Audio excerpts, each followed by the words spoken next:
നമ്മളങ്ങനെ തിരുവോണമായിട്ട് കാലത്ത് അമ്പലത്തിലൊക്കെ പോയി വന്നു കേട്ടോ. അങ്ങനെ അമ്പലത്തിലൊക്കെ പോയി വന്ന് അങ്ങനെ ഇരിക്കുമ്പോൾ ഇന്ന് പായസം വെക്കാൻ വേണ്ടിയിട്ട് ഞാൻ പറഞ്ഞിട്ടുണ്ടായിരുന്നു കേട്ടോ, ഞാൻ വെക്കാം പാലട പായസം ഞാൻ വെക്കാമെന്ന്. അപ്പോൾ എന്നും വെക്കണ പോലെയല്ല, കുറച്ചധികം വെക്കണമല്ലോ. അപ്പോൾ നമ്മൾ അടുപ്പിലായിട്ടാണ് വെച്ചിട്ടുണ്ടായിരുന്നത്. അപ്പോൾ ആദ്യം തന്നെ നമ്മൾ ആവശ്യത്തിനുള്ള പഞ്ചസാരയൊക്കെ എടുത്ത് അങ്ങനെ മെൽറ്റ് ചെയ്യാൻ വേണ്ടി വെച്ചിട്ട്, അപ്പോൾ ധനുട്ടനും ദശമോളൊക്കെ അമ്പലത്തിലൊക്കെ പോയിട്ട് രണ്ടാൾ എൻ്റെ അപ്പുറത്തും ഉണ്ട് കേട്ടോ.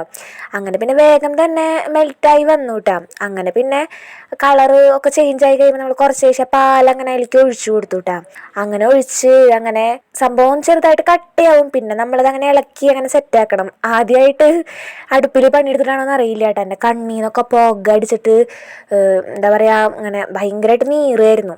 പിന്നെ അങ്ങനെ നമ്മൾ ഇളക്കി പാലൊക്കെ ഒന്ന് തിളച്ച് ശരിയായി കഴിഞ്ഞപ്പോൾ നമ്മൾ അടയൊക്കെ വേവിച്ച് വെച്ചിട്ടുണ്ടായിരുന്നു കേട്ടോ. അപ്പോൾ അത് നമ്മൾ അങ്ങനെ അതിലേക്ക് ഇട്ട് കൊടുത്തു. പിന്നെ നമ്മൾ ഏലക്കായും പഞ്ചസാരയും കൂടി പൊടിച്ച് വെച്ചിട്ടുണ്ടായിരുന്നു, അതും ഇട്ട് കൊടുത്തു കേട്ടോ. പിന്നെ അങ്ങനെ തിളച്ച് അങ്ങനെ സെറ്റായി കഴിഞ്ഞപ്പോൾ അണ്ടിപ്പരിപ്പും മുന്തിരിയൊക്കെ നെയ്യിൽ വറുത്ത് ഇട്ടു കേട്ടാ. വേഗം പരിപാടി കഴിഞ്ഞു കേട്ടാ, എളുപ്പത്തിൽ കഴിഞ്ഞു. അപ്പം നമ്മൾ സദ്യക്കൊക്കെ ഉണ്ടാക്കണ നല്ല അടിപൊളി പാലട പായസം നമ്മൾ വീട്ടിൽ തന്നെ റെഡിയാക്കിയിട്ടാ.